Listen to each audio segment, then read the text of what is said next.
Now joining us for the top of this hour is the Defence Secretary Grant Shapps. It must be said that defence is becoming a bigger and bigger issue in this general election. It was the end of last month that the Prime Minister pledged to raise defence spending to 2.5% of GDP. And Mr Shapps, I've got to ask, on the first point, continually your government says that this is a fully funded pledge to raise to 2.5% of GDP. You say you'll do it through cutting civil service jobs, but you don't say which jobs will be cut. Yeah. So, afternoon, there'll be 72,000 civil service jobs. It actually includes 10,000 at the Ministry of Defence headquarters. I want to see money going into the front line instead. And that will take the civil service back to the size that it was before COVID. So this is not some draconian cut. It is a way to release money to do something that we think the defence of the realm is absolutely essential for this country. But how will you achieve this cut? Will you have quotas for each department, or will some be further hit than others?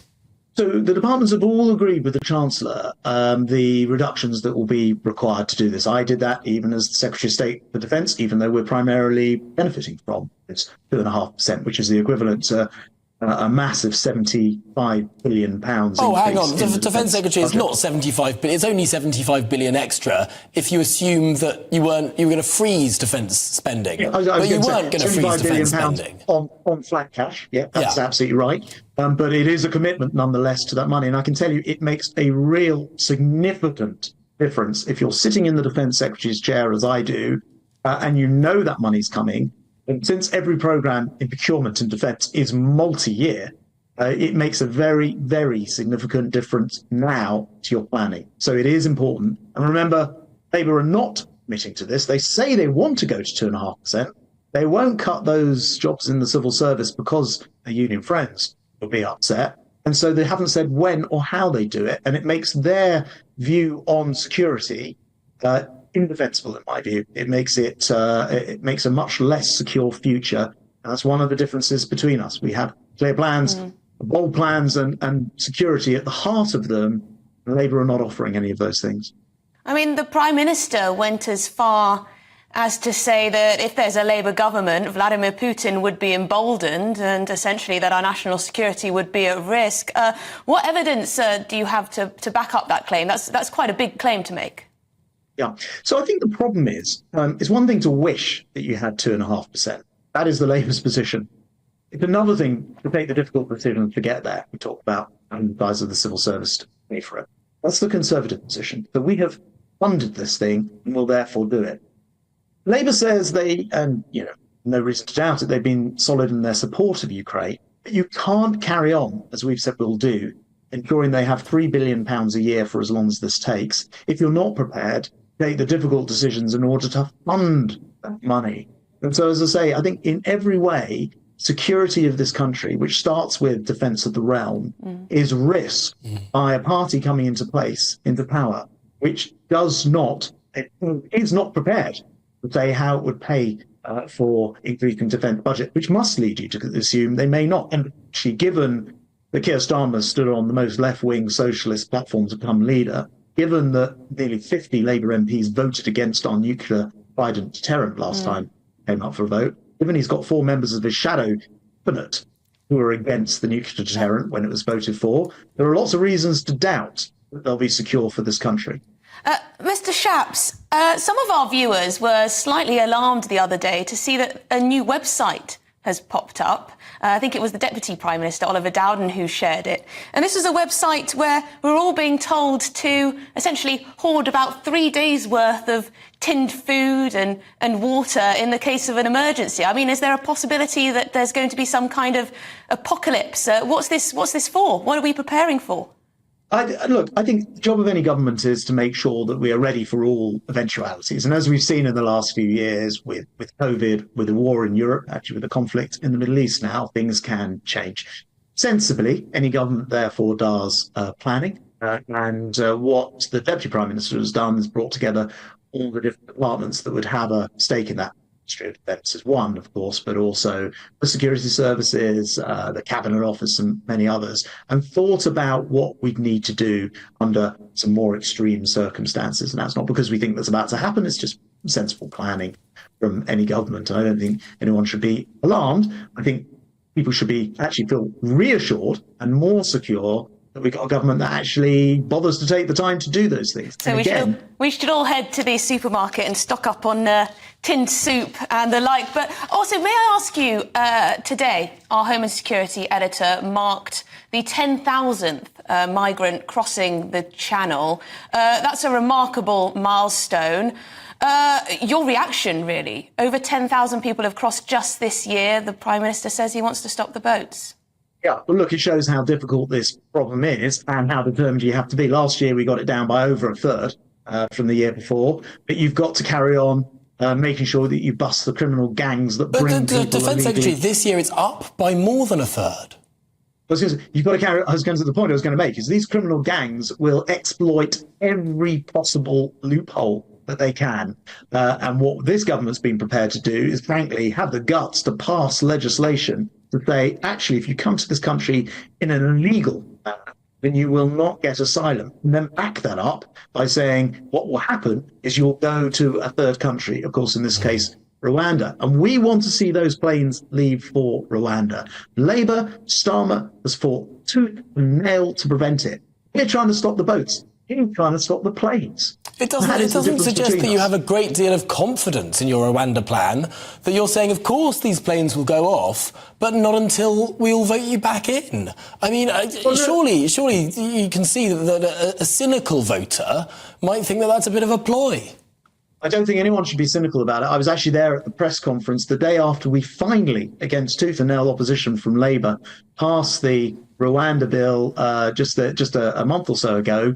If you remember, the Prime Minister called a press conference and he said there and then the first flight, because you have to arrange it, make sure it's legal, all the rest, will be July. So there's no change to that. And actually, if we're voted back in, that's when they'll take off. Unfortunately, again, with a clear plan, sometimes bold plan, like Rwanda, which look after our security. Look at what Labour's saying. Starmer is saying he wouldn't use the Rwanda plan, even if it works. Even if it works, he wouldn't use it. Yeah, that's Instead, true. He's going off to Europe, negotiating for 100,000 more asylum seekers to come here. Labour deny that. That is crazy.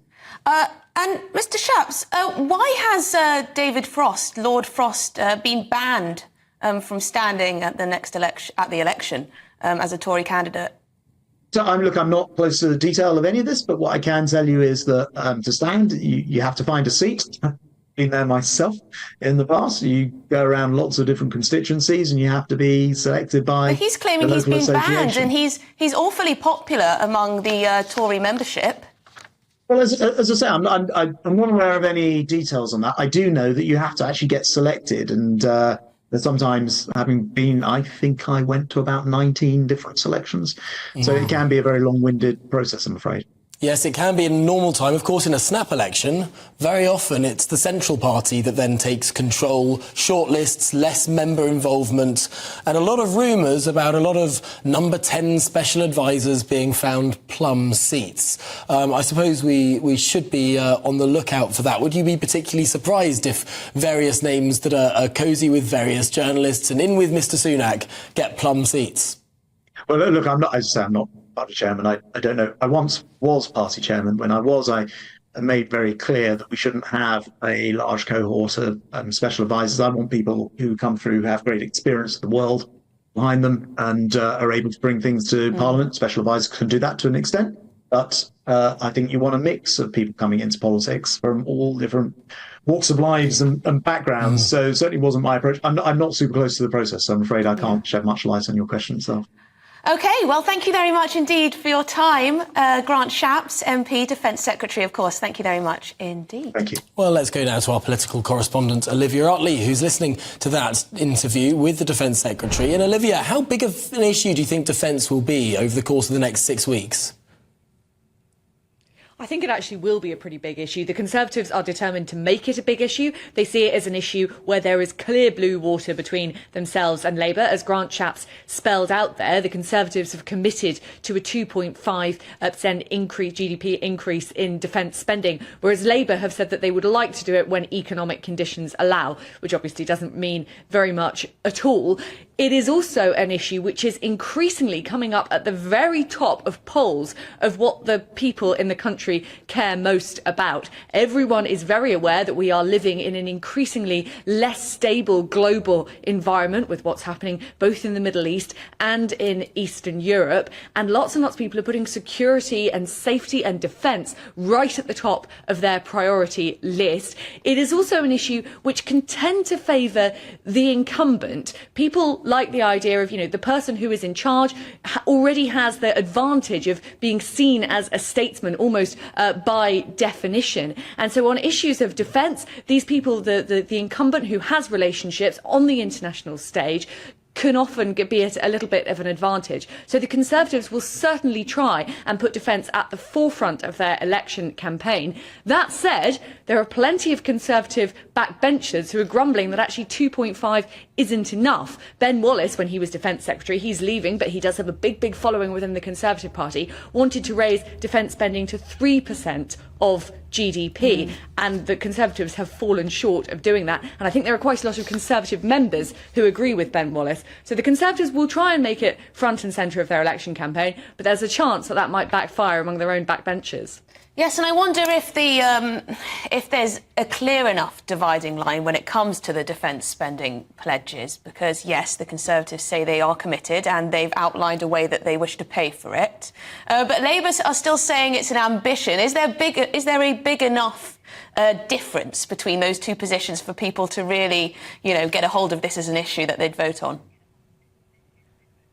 Well, I think the Conservatives will have to do some sort of PR work, if you like, to prove that there is a difference. But I mean, there is a difference. The Conservatives have laid out how they will pay for this to 2.5, the increase to 2.5% of GDP. Whereas saying something is an ambition is political nonsense, really. I mean, when the economic conditions allow, that means it's not really a priority for Labour. So, if you just read it in a headline, then perhaps you might not understand the complexity, the difference as a just ordinary punter voting at the next election. But I think if the Conservatives continue to sort of big up that point, as we just saw Grant Shapps do there, it will sort of filter through as a dividing line between the two parties.